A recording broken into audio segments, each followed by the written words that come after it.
Welcome to UFHL Now! A close-up look at the ultimate fantasy hockey league. The most realistic fantasy gameplay. High stakes. High reward. Here's your host, the owner of Duckman's domination in the UFHL and the mighty Mallards of the UFAHL, Dean Millard.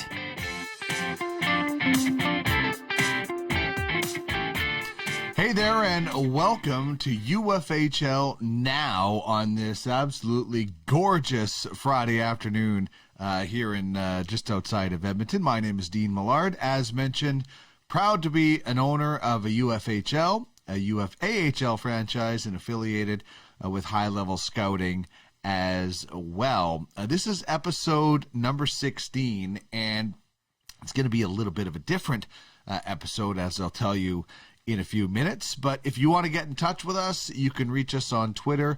If you would like to be on the Ultimate Fantasy Sports Network, of which this show is being broadcast on, reach out at UFS Network. You can also email UFSN at UFFsports.com. And if you'd like to follow along with the Duckman's domination franchises, also includes the Mighty Mallards, you can reach us on Twitter at Ducks Domination. On the show today, we're going to take a look at the Klein Cup playoffs. And, man, Game 7 tonight. The two best words in sports. I can't wait for it, and it is going to decide who is going to join Red Army in the finals. No Larry Fisher on this show. Larry on a well-deserved vacation, so we gave him the show off. And guess what? You get Dean, the insider, this week. I had my, the broods, the ducks out gathering their information. You might think that duck that you were at a pond when you were talking about a deal being made wasn't listening, but it really was secretly recording things for Dean, the insider, this week. So I'll have some tidbits, and, Charisse loves this show so much, the owner of the Crypto Knights. She loves this show so much, she figured out, using her she put a new hamster in the wheel for the Costa Rican internet and figured out when Larry was going on vacation. And I'm pretty sure planned hiring her GM just so she could get her GM on this show, because Dan Nadeau, her new GM of the Crypto Knights and the Puck Pirates, is going to join us. He's also a scout. So we'll get to know one of the newest members. And yeah, I think good planning, Charisse. It worked. You planned it perfectly when Larry was on vacation.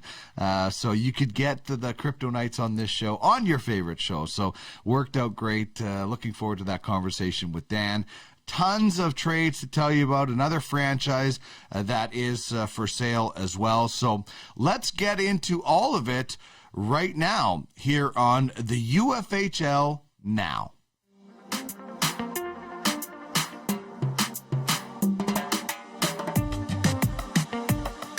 You're watching the Ultimate Fantasy Sports Network, UFSN, your one-stop fantasy shop. Get in touch on Twitter at UFS Network. Email us, UFSN at UFFsports.com.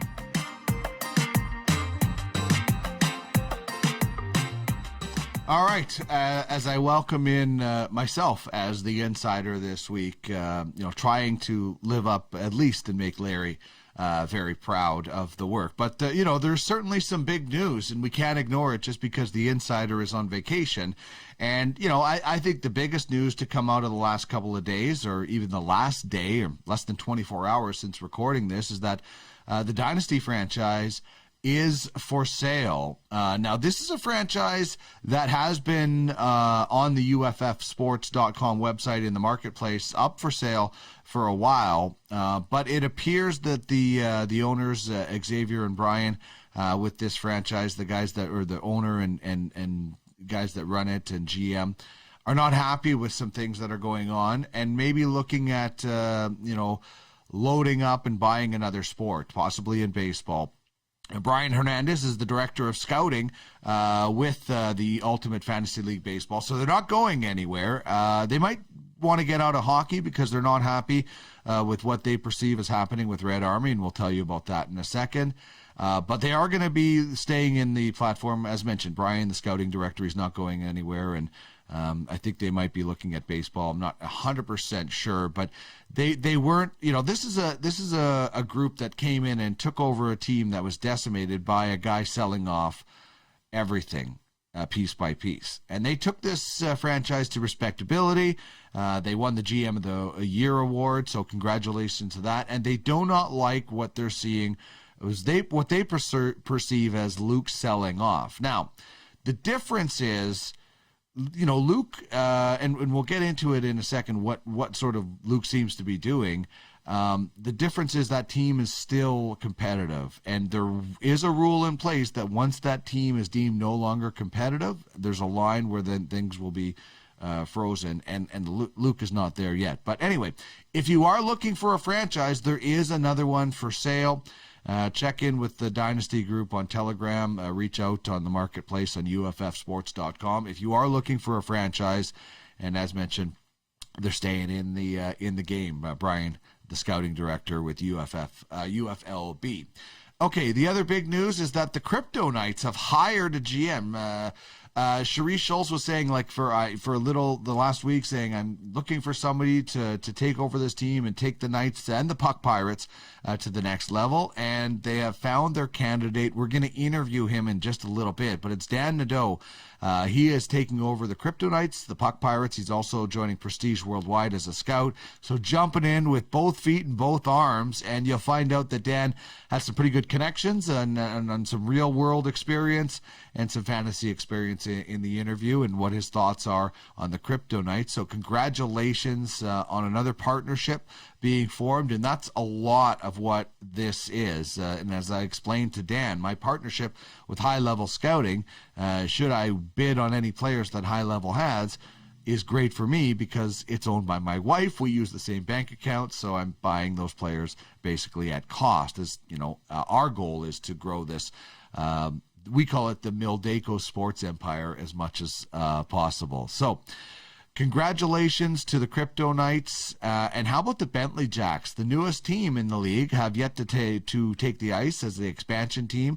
They paid $10,000 for that expansion franchise US, and Brendan Kopp, their GM, has been so busy. And this is the thing. You find that right GM, they go to work. Dan, as you'll hear, is already working. Brendan has been so busy.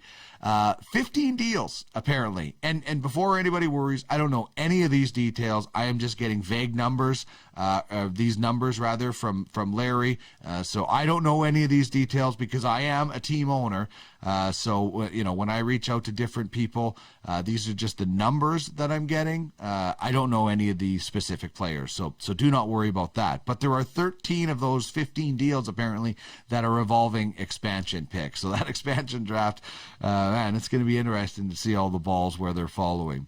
Also, there have been 9 trades, apparently, that are pending because those players are still involved in the Klein Cup / Stanley Cup playoffs, and that doesn't include what the Bentley Jacks have going on. All right, I also reached out to different people to find out maybe what's going on with what is happening with Red Army. As you've seen lately, there's quite a few players that have been dangled, traded, and are apparently pending to be traded, as it sounds like. And I don't know if this is another smokescreen from Steinbrenner or what's going on, because he acquired a whole bunch of first-round picks and said he wasn't going to be in the draft. And, I got a message saying he actually isn't going to be in the draft, so maybe something is pending. You just never know.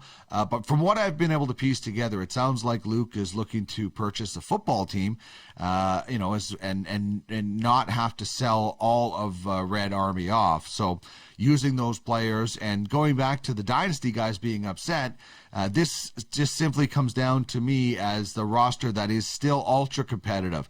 Like even now, and I don't know what trades have been pending, this roster is still competitive and can compete, especially with the young players that they have coming along. And that's the other thing that people have to realize. We have a salary cap. Luke has moved out some incredibly good players as of late, but he has some really good players coming up in his protected list. So until that roster is deemed not competitive, Luke's going to be allowed to include SEO in any trades, receiving or going out. And it was voted on at the league meetings by the owners that there would be no cap on SEO trades as long as there was a hockey asset involved. So that's the way it is. And, like I said, Luke has a long way to go before that roster is deemed not competitive. So that's certainly the things I was able to find out this week when it came to Dean, the insider in the UFHL. All right, let's take a look now at what is actually going on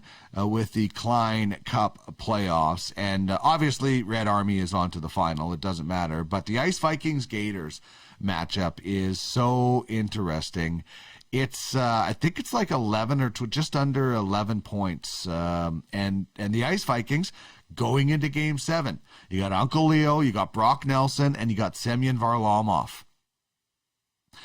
On the other side, with the Gators, you got Yanni Gourde, you got Matthew Joseph, and Jean-Gabriel Pajot.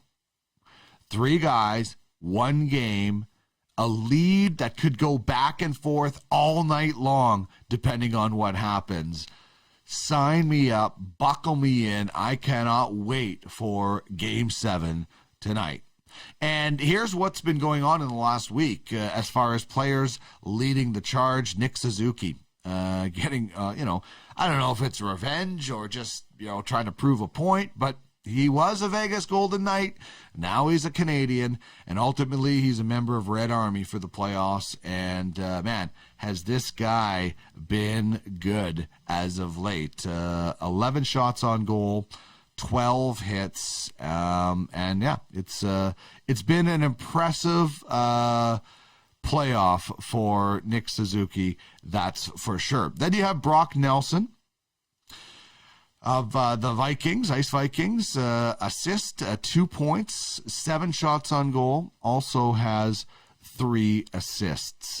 Pretty impressive stuff from that situation. And Yanni Gourde, as mentioned, will be trying to close it off tonight. A goal +5, 9 shots on goal, and also 4 takeaways as well. So some impressive stuff going on in the UFHL. And we'll take a look at the goaltenders. And, obviously Andre Vasilevsky is still officially alive, but the time is ticking. There's nothing he will be able to do to keep the Titans alive, but that's the numbers that he's had. Despite that shutout, Red Army will win. The Varlamov price could end up being a final matchup. Varlamov, 63 saves, 7 goals against. Not a guy I have a tremendous amount of confidence in. I never thought he would be able to carry a team, but maybe he's going to prove me wrong in Game 7. And then Carey Price, look what he's done, 125 saves. Probably the leading guy for the Conn Smythe, just like Dwayne Rollison was back in 2006. And let's hope that the same thing doesn't befall Mr. Carey Price in the playoffs. All right, as for the top 5 fantasy point leaders that are still alive, there's Vasilevsky on the top there. He'll be out of this list very shortly. Tyler Toffoli leading the way in second place. Varlamov in third. Jeff Petrie and Nick Suzuki on that list. For some reason, Carey Price was missed on that one, so I apologize for whatever reason that wasn't on that list. But I'll fire my assistant for making that mistake and get it on track for next time. So there's a look at what's been going on in the UFHL in the last week and in the playoffs overall.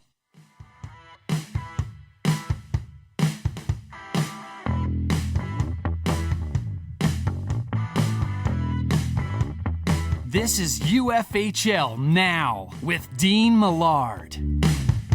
Get in the game, where you own the game.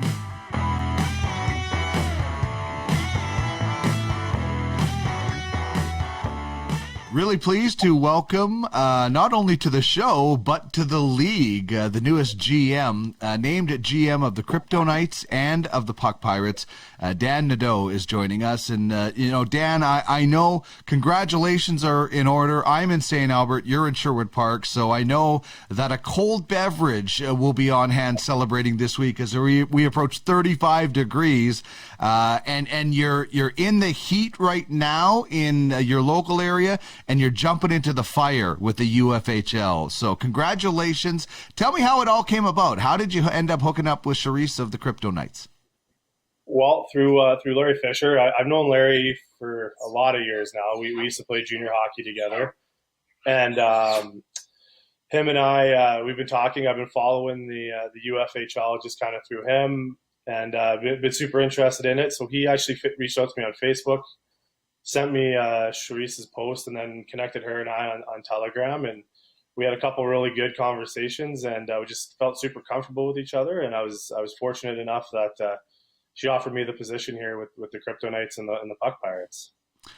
Well, you're going to realize how much fun it is, how busy it is, how active the community is. And, if you're anything like Larry, as a friend of Larry, you're going to fit in perfectly because, Larry has been just a godsend for fantasy hockey players in this and helping to organize and run these things. So if you like being active and you like talking about hockey, you've definitely come to the right spot. Let's go back a little bit, though. Real hockey. You and Larry played together, as he mentioned to me, but tell me a little bit about your playing, your coaching experience on the actual ice. Yeah, so grew up in British Columbia, so played my minor hockey in Winfield there, was lucky enough in Bantam. I guess I won a provincial championship there. Actually beat Shea Weber's Sycamores team to go to provincials, nice. And so I'm kind of pulling for him to get a cup, even though he's had a lot more success on ice than me after that 1 year. But then I played Junior B in Alberta, and I went and played a little bit of Junior A in Ontario, and I headed over to Europe for a season, played in Germany and the UK in some lower levels there, and then just kind of decided that the real world needed to start, and I came back here to Alberta and put some roots down and started working and going to school here. Played a little senior hockey, then started coaching some minor hockey, spent a year at the Maple Leaf Athletic Club. Then I went, from that year, I went actually to Lloydminster, and I was an assistant coach with the Lloydminster Bobcats in the Alberta Junior Hockey League under Brian Curran. And then when he stepped down from that post and went to Drumheller, I worked for Drumheller as a scout, and then just kind of coached minor hockey. Now I'm back here in Alberta coaching my son. Kind of through those years, had the ability to work for a company called Legacy Global Sports, and I ran their Western Canada Selects 04 age group. And I went overseas to Italy, France, Spain, and then into Philadelphia. So I had a 4-year term with those guys. In 2017, we were lucky enough, the trophy behind me, we won the World Championship. We beat Dynamo Moscow in the finals. There's on that team, 16 to 17 players were drafted to the Western Hockey League in their draft year. A few of them are gonna go the NCAA route and are playing Junior A or USHL next year, and either the AJ, BCHL, and then Matt Savoy was on that team, Josh Davies, Bowden Singleton, Daniel Hauser, Nolan Flammond, who's with the Kelowna Rockets. There's just too many to list. I feel bad if I leave guys out. Mm-hmm. While doing that, I hooked up with another company called Draft A Hockey, and they had sent me over with their 05 and 06 age groups overseas. So I've been fortunate enough to see basically from 07, 08s from Europe and 08s in Europe all the way through to 04s, which I think is going to help me with the young roster we have, just able to kind of know what some of the younger talent coming up is, and able to maybe make some shrewd decisions on some guys when their draft year comes and we're bidding on players at that point.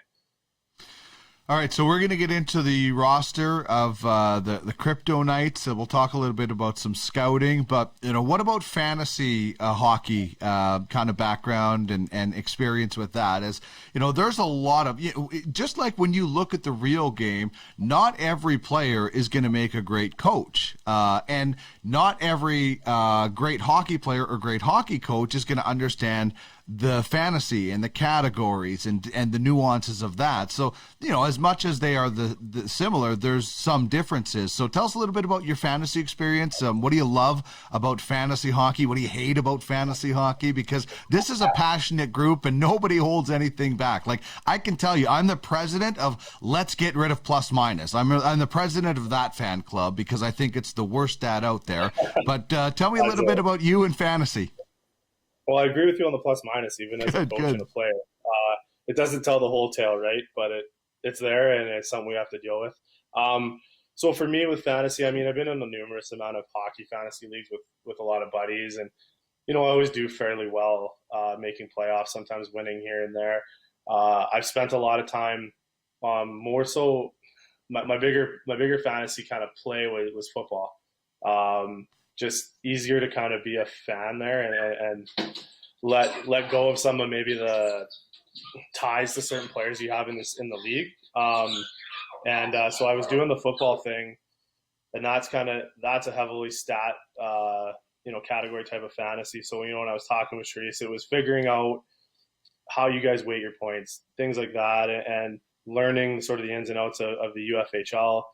And now I'm in the process, I'm on day 2 on the job right now, and I'm studying our roster and the different guys in the league and the guys that are available to figure out how we're going to maximize our potential here with what we have. I think we have a solid young group of guys that are going to potentially be some good value guys for us, and then see where we can make some splashes here and there to strengthen the roster. Well, and it's interesting. Most fantasy leagues, I started out in rotisserie leagues and things like that with baseball and different things. But most fantasy leagues that I have been until this have been head-to-head leagues. Most of them that I'm in are head-to-head leagues. A points league is much different. Head-to-head league, you can knock off the best team in the league every time you play them and still miss the playoffs. But if you have solid weeks continually in a points league, you're going to move up the standings and concentrate on whatever strategies that you have. And different teams take different approaches. But do you have a lot of experience in a points league, or have you been mostly in head-to-head like I was?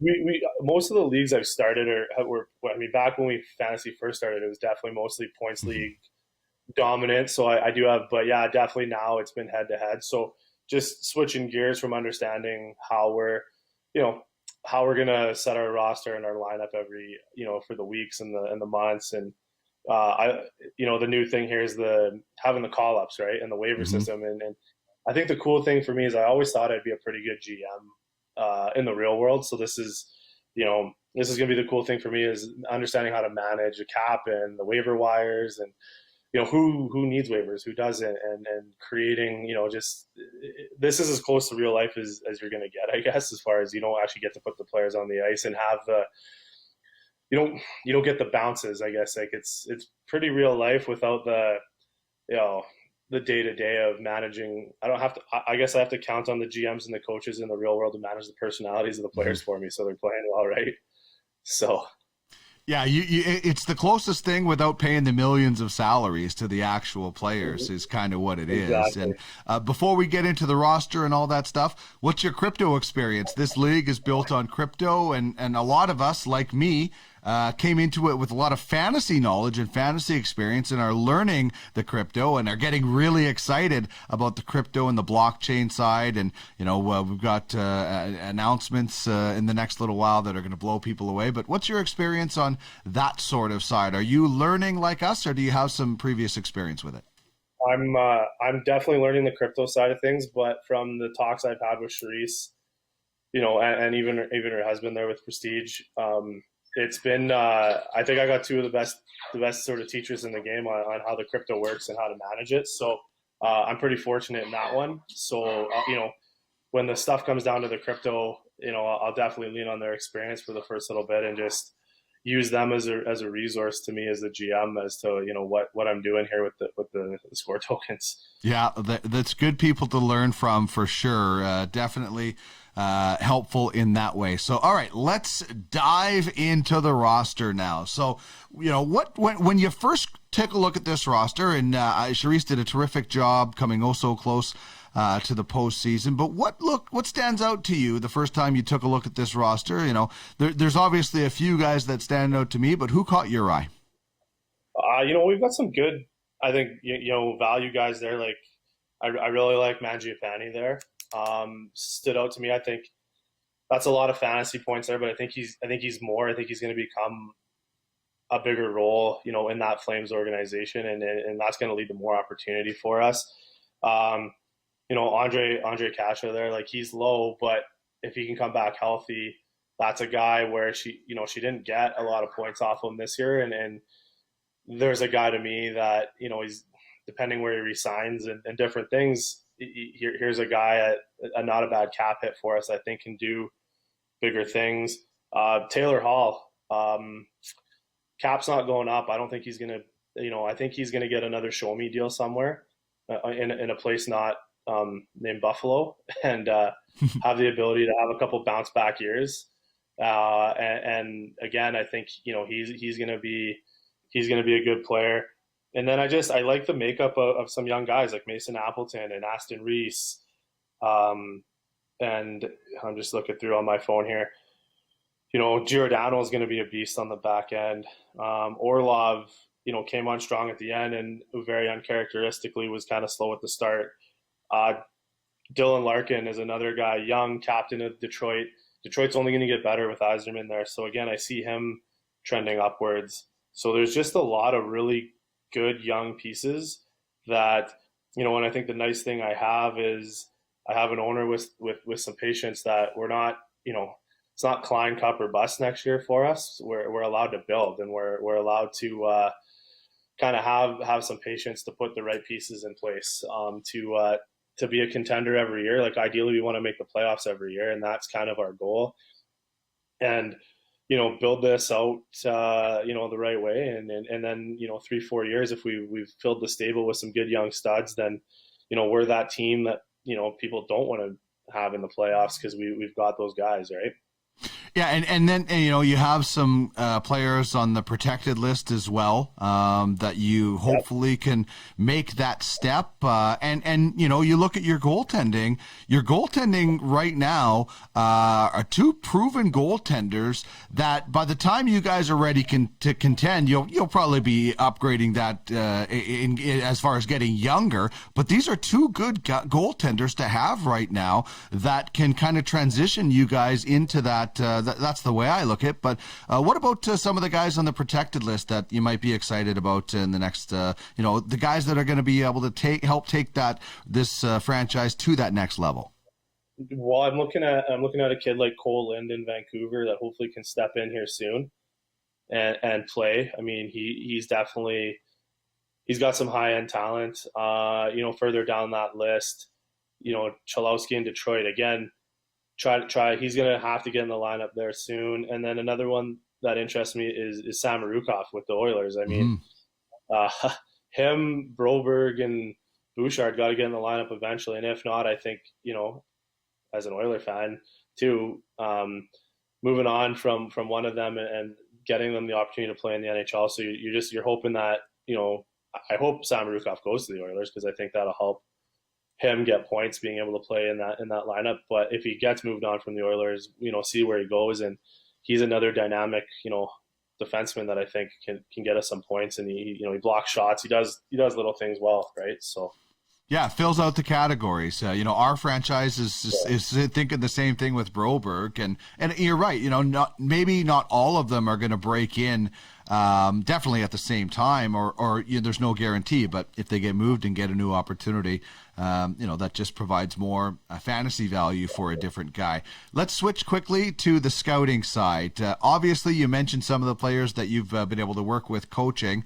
What excites you about being able to put your scouting knowledge and your actual hockey knowledge to apply it to real world scouting on a fantasy platform, which is probably something you never thought would happen? No, definitely interesting way to do things. I think it's pretty cool that again, it's that litmus test of I think I'm pretty good at predicting who can pan out and go where, and I guess I've done it and I've had success in short term kind of events and tournaments, and or bringing them into junior programs and things like that. But obviously, taking that step from junior hockey to pro, going from bantam or midget to junior hockey, it's one step, or for lack of a better term, but from going to sort of pro or college or WHL or Western League CHL to pro, I mean, that's an even bigger gap in steps. So not everybody gets to make it. And I was pretty busy on the scout thing yesterday. I think I put 6 or 7 guys into Prestige's agency yesterday, so that I think all have a chance of kind of getting there, because I've either seen them personally, worked with them personally. It's not just going through video. I've actually had the eye test of being in the arena, watching them play, and all those boys, with the exception of one, I've met the families, so I know the upbringing and the people. I know the support system they have around them, and I think that's a big key for some of these kids and these players trying to get there, is who's around them and who's giving them the advice and giving them the tools to get to that next level, right?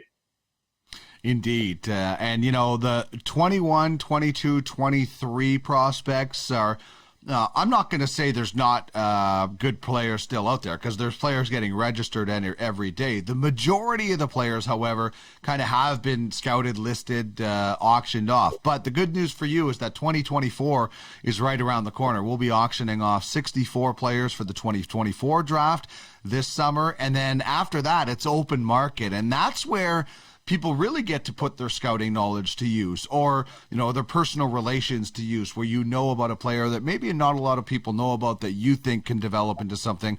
You list them for $20 and then you wait, which is probably the hardest part. But the most exciting part is that open market where every player is available for $20 that wasn't bid on in the auctions. Yeah, so that's that age group there. I mean, I don't want to tip my hat too much and give out too much information, but I definitely have my top 100 list of that sort of bracket of that age group, and certain guys that maybe we'll run at and we'll bid on, and then the second the bidding's over, I'll probably have another tab open and I'll start throwing the $20 out and grabbing whoever's not in the top 64 that are being bid on, right? And do that. So I definitely, being able to watch, not just at one event, I've been able to watch that age group at 3 or 4 or 5 events, and really just have a grasp. And even some of the European kids that I was able to see, like I didn't just get to see these kids. I'm a pretty social guy at these events, so I've got to know even their parents and their families and some of their coaches over in Europe. So, there's one kid from overseas that I talk to his dad almost daily, and he'll be in that mix when the time comes. I don't think he'll slip outside the top 64. We got too many good scouts in there, but he'll be there, and he's going to be a kid that I think we'll have some fun with trying to get. So. Awesome stuff. Well, Dan, welcome to the club. Welcome to the league. Congratulations on the dual GM roles with the Puck Pirates when the UFAHL really gets going, and of course with the Crypto Knights in the UFHL and the Scouting DA. You'll be busy for sure, and if you haven't realized it already, there's always something going on in Telegram with this league, and there's always trades. A flurry of trades are probably happening as we speak, so I should let you go so you can start on your first deal. But thanks very much for joining me, man. I had a bunch of GMs reach out day one. I was like, All right, this is what it's going to be like. I'm excited. It's going to be fun. I think the best thing is how active everybody is, and I always like tell the athletes I work with, like, you think the world's a pretty small place. The hockey world's even smaller. So the bigger you could kind of cast your net and network, it's only going to help everyone in the long run. So I'm excited to meet some new friends inside the game and some new personalities and some new people and have some fun. I think it's going to be a fun year, and we'll see what the Kryptonites can do and hopefully do some damage this year. Excellent stuff. Best of luck, Dan. Thank you, Dean.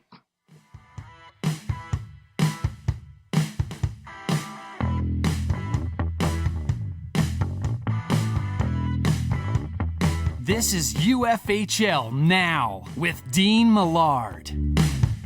Get in the game, where you own the game.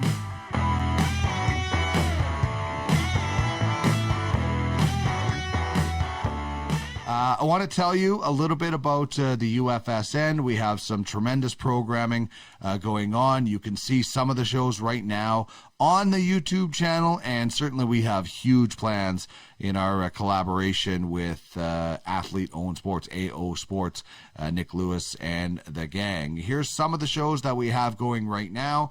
The UFFS podcast every second Sunday, 2 Minute Tuesday with Darren Bates, Tracking the Draft with myself and Craig Button on Wednesdays, Full Count Fantasy Baseball Thursday mornings, noon Eastern. Myself and Jordan Blundell got to see him in action last night. That was fun to watch, my first live baseball game in over a year. This show comes your way Fridays, and the Ultimate Roundtable once a month on Saturdays. Keep it locked on at UFS Network on Twitter for all of those details on shows coming up and certainly shows in the future. All right, that music means it is time to wrap things up. But want to remind you, rule changes. If you want to get them in for this league in the UFHL, they have to be in by Monday at 2 p.m. Eastern. Get those in to Andrea. And if you want to have something that you want to change for next year, make sure you get that in Monday, 2 p.m. Eastern time. Big news on athlete NFTs. It's probably already announced. I'm so excited. I can't wait for more big names to be announced. And if you want a football team, those auctions, huge event in Vegas, July 16th to 18th.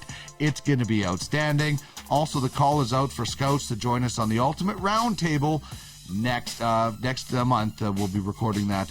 Reach out to Darren if you would like to. Stay hydrated, my friends. It's a hot one out there. Have a great week.